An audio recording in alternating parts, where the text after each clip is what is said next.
Earlier today, the Lexington Council Committee voting to move an ordinance forward regarding the sale of cats and dogs at pet stores. Now, the ordinance will now move to the full council, but what does the ordinance entail?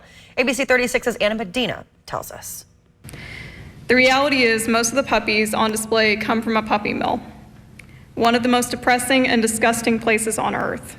While they may appear healthy, many times these puppies will have diseases.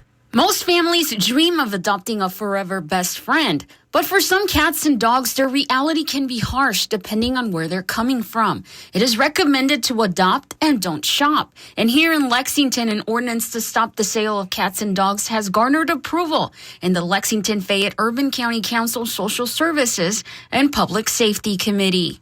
There are two parts to the ordinance. One is it would stop pet shops from selling dogs and cats. And it would stop the sale of dogs and cats in flea markets, parking lots, other outdoor spaces like that. And the ordinance is important for a few different reasons. As one, we know that Lexington families are often winding up with sick puppies and kittens from the pet shops that engage in this practice.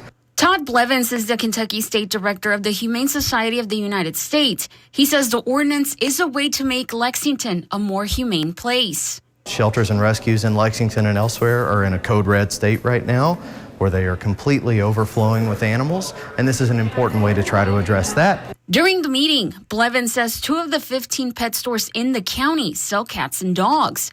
One former employee of Petland spoke on what she has seen. What's more is these innocent creatures will come into the store and be subjected to a vet exam that lasts all of 30 seconds. Not near enough time to properly notice if something is wrong.